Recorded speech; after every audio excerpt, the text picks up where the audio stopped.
Assalamu alaikum everyone. You are welcome to Skills Academy. So, spoken English course and lesson 1. So today we will learn how to say something about yourself in English. আমাদের বিভিন্ন সময় দেখা যায় বিভিন্ন ইন্টারভিউতে as well as বিভিন্ন জায়গায় presentation দিতে গিয়ে আমাদেরকে কিন্তু নিজেদের সম্পর্কে ইংলিশে 2-1 মিনিট কথা বলতে হয়। বাট সেই সময় আমরা কিভাবে বলবো? নিজের নামটা কিভাবে বলবো, কোথা থেকে এসেছে সেটা কিভাবে বলবো, আমরা কিন্তু অনেকে সেটি গুছিয়ে বলতে পারি না।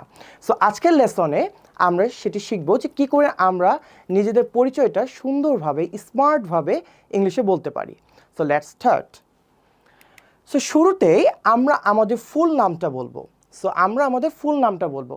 সো বিভিন্ন জায়গায় দেখা যায় আমরা জাস্ট আমাদের ডাক নামটা বলি, আমাদের নিক নেমটা বলি, বাট না, আমরা এখানে আমাদের ফুল নামটা বলবো। যেমন অনেকে বলেন মাই নেম ইজ বা আই অ্যাম, আমরা একটা এগুলো ওয়ার্ডটা আমরা ব্যবহার না করে আমরা এখানে ইউজ করতে পারি দিস ইজ অথবা ইটস মি বলে আমরা আমাদের ফুল নামটা বলবো। সো দিস ইজ, যেমন আমি লিখেছি আমার নাম সাজিদ আল জাইফ, তাহলে ইউজ করবো দিস ইজ সাজিদ আল জাইফ। দেন আমরা বলবো আমাদেরকে আসলে কিভাবে ডাকবেন বা কি নামে ডাকবো। আমাকে তো আর সবাই সাজিদ আল জাইফ বলে ডাকবে না, আমার তো একটা ডাক নাম আছে, সেটা কীভাবে সুন্দর করে বলা যায়। সেখানে আমরা বলবো my friends and family members call me Zaif, so you can call me Zaif. মানে আমার বন্ধুরা এবং পরিবারের সবাই আমাকে জাইফ বলে ডাকে, সো আপনিও আমাকে জাইফ বলে ডাকতে পারেন। তাহলে শুরুতে আমরা বললাম this is Sajid Al Zaif, my friends and family members call me Zaif, so you can call me Zaif. আচ্ছা, নেক্সটে আমরা যেটা বলবো ইয়োর লোকেশন, মানে আপনি কোথা থেকে এসেছেন, সেটা আমরা কীভাবে বলতে পারি। আমরা বলবো প্রথমে বেসিক্যালি আই বিলং টু, সবাই বলে আই অ্যাম ফ্রম, বাট আপনি একটু ডিফারেন্ট একটা ওয়ার্ড ইউজ করেন যাতে আপনার প্রেজেন্টেশনটা আরও অনেক সুন্দর হয়। কি বলা যায়? আই বিলং টু বলে আপনি কোথা থেকে এসেছেন সেটি বলেন। এখানে আপনি যদি এখন কুমিল্লা থেকে আসেন তাহলে এখানে কুমিল্লা বলবেন, আই বিলং টু কুমিল্লা, অথবা আই বিলং টু রাজশাহী বলে আপনি যে জেলা থেকে, যেমন আমি জয়পুরহাট থেকে এসেছি, তাহলে আই বিলং টু জয়পুরহাট। দেন বলবো which is located under Rajshahi division. অনেক সময় দেখা যায় অনেকে বলেন I belong to Bheramara, I belong to Kashinathpur, তাহলে এগুলো কিন্তু আমরা বুঝবো না যে আসলে এগুলো কোথায়। সো দ্যাটস ওয়াই আমরা আমাদের ডিস্ট্রিক্টের নামটা মেনশন করব। দেন ওই ডিস্ট্রিক্টটা কোন বিভাগের আন্ডারে সেটি বলবো। যেমন আমি এখানে এসেছি জয়পুরহাট থেকে, আচ্ছা জয়পুরহাট, অ্যান্ড দেন এটা আসলে কোন ডিভিশনের আন্ডারে, এখানে আমি বললাম এখন রাজশাহী, যে I belong to Joypurhat which is located under Rajshahi division. যখন আমি এটা ক্লিয়ার করলাম যে আমি আসলে রাজশাহী ডিভিশন থেকে এসেছি, তখন কিন্তু সবাই তখন আলটিমেটলি বুঝতে পারবে যে জয়পুরহাটটা কোথায়। সো আমাদের যেন এই বিষয়টা আমরা ক্লিয়ার করব। আচ্ছা, নেক্সট আমরা আবার অনেকে আসেন, যেমন আমার বাসা হচ্ছে জয়পুরহাটে বাট বর্তমানে থাকা হচ্ছে ঢাকাতে, এটা আমি কিভাবে বলবো?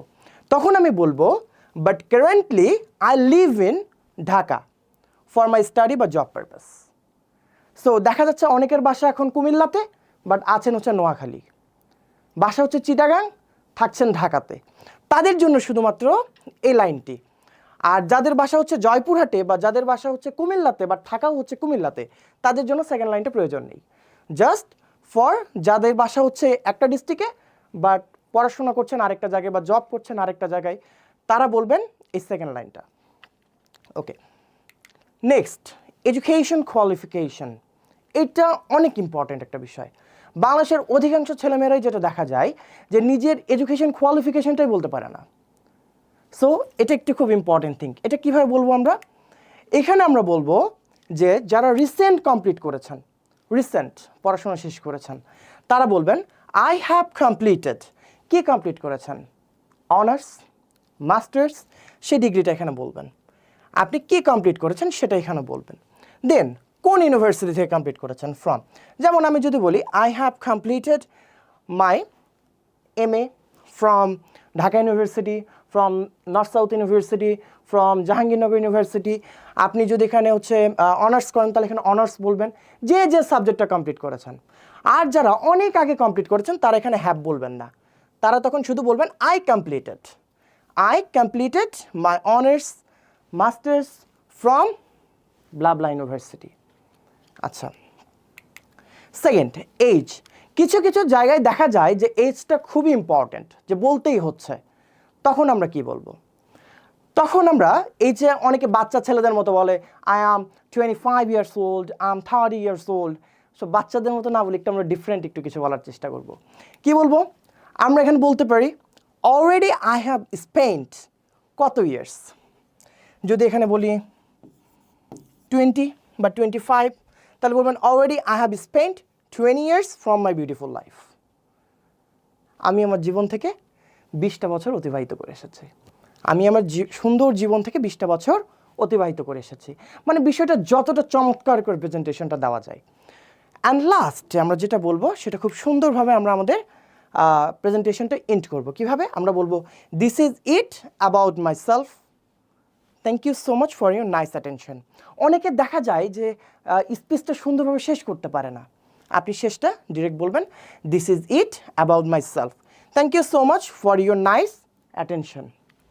সো আশা করি আপনারা খুব চমৎকারভাবে আজকের সেশনটা শিখলেন, and thank you so much, and see you the next class, and bye. Thank you.